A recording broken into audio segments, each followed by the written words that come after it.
Olá, povo de Deus, quinta-feira da segunda semana da Quaresma, 4 de março de 2021. A nossa reflexão de hoje é a partir de Jeremias 17, de 5 a 10 e de Lucas 16, de 19 a 31. Voltamos a nos encontrar com o nosso profeta Jeremias, de família sacerdotal, que atravessou o século VII para o VI antes de Cristo, dos anos 650 a 580 antes de Cristo. Trata-se de um tempo extremamente conflituoso para o povo de Israel, pois nesse tempo é que se dá o exílio para a Babilônia. O tempo do cativeiro é extremamente rico para o aprofundamento da fé no Deus único e na definição da identidade de povo.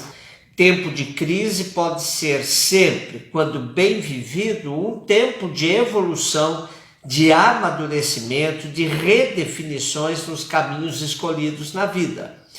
Inúmeros textos bíblicos foram relidos à luz do cativeiro e outros foram aí mesmo produzidos. A frase inicial do nosso texto de hoje pode nos assustar pela sua forma tão direta de denunciar as fontes falsas de segurança.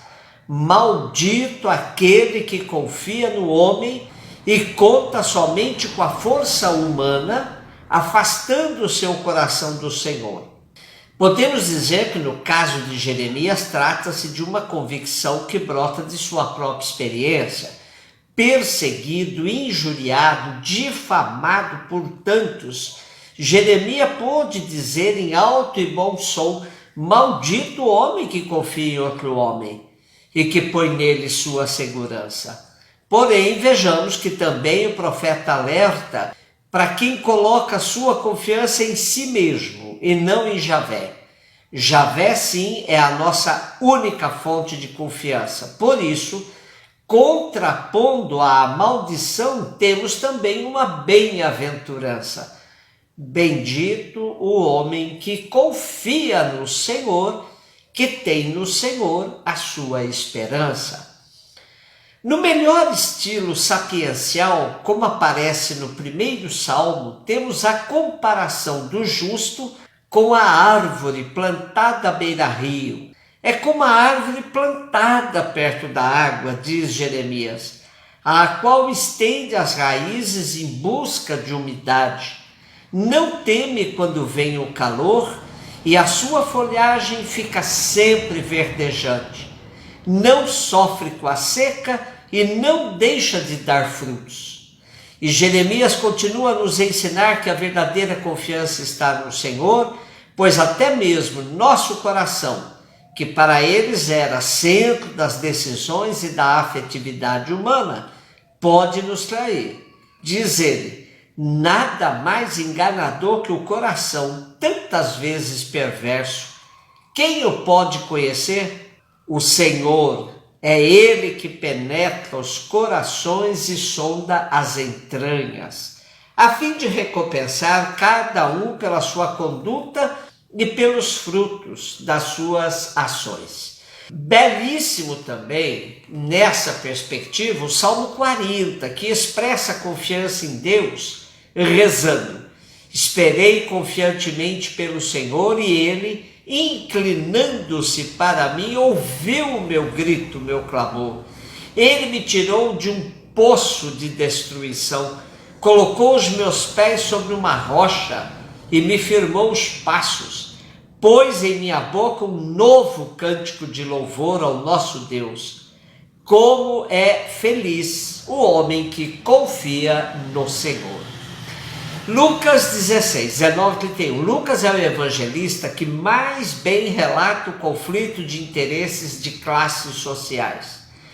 Se tomamos o material próprio de Lucas, isto é, aquilo que aparece somente no seu evangelho, não em Marcos e Mateus, percebemos que a situação social é retratada de maneira mais dura e crua. Já sabemos que nas bem-aventuranças, enquanto Mateus fala de pobres em espírito, Lucas fala somente pobres.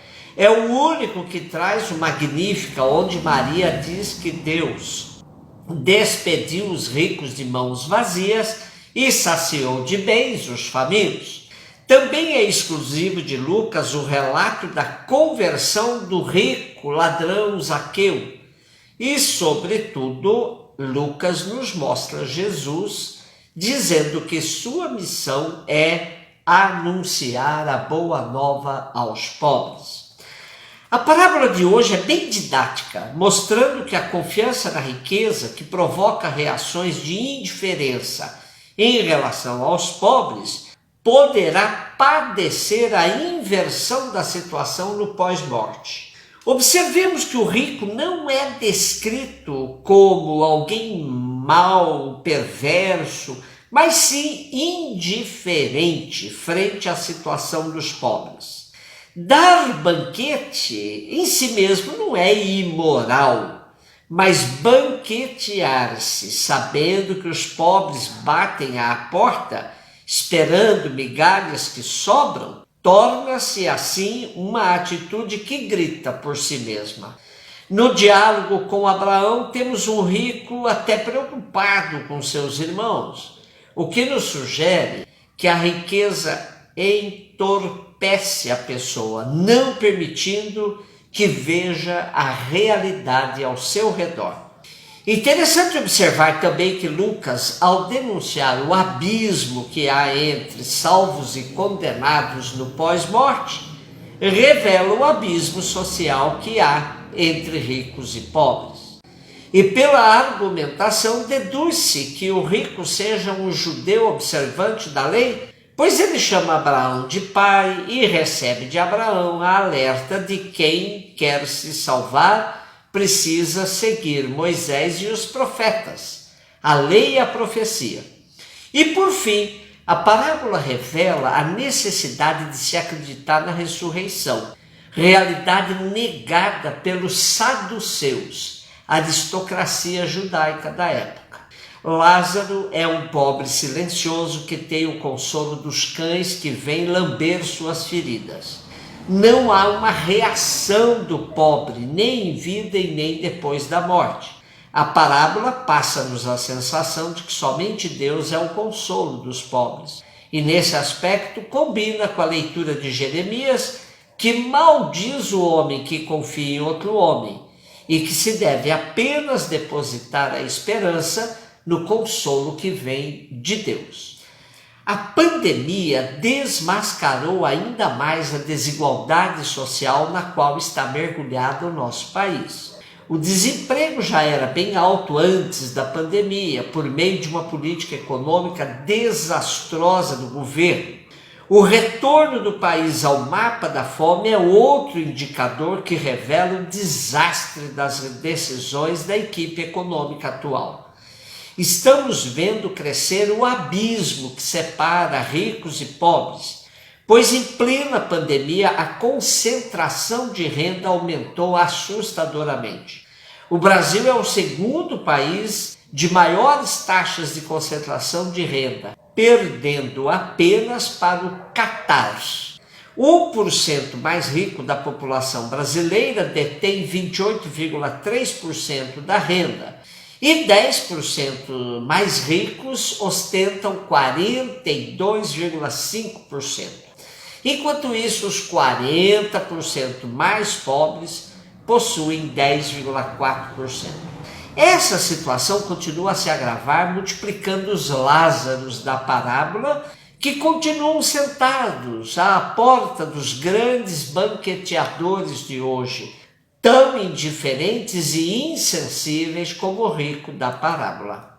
O grande problema da sociedade brasileira é que os 40% dos pobres continuam sentados passivamente, esperando as migalhas através de bolsas, auxílios emergenciais e ainda achando que os banqueteadores são bonzinhos e caridosos.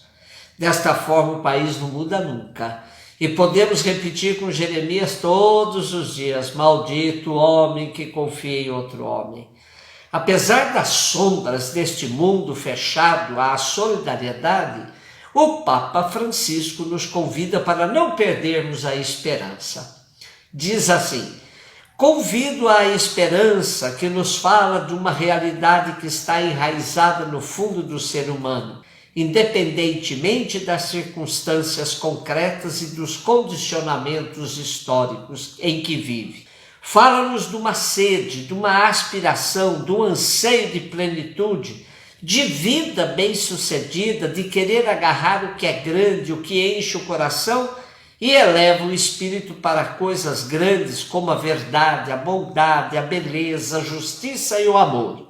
A esperança é ousada, diz o Papa. Sabe olhar para além das comodidades pessoais, das pequenas seguranças e compensações que reduzem o horizonte, para se abrir aos grandes ideais que tornam a vida mais bela e digna. Caminhemos na esperança. Um beijo no seu coração.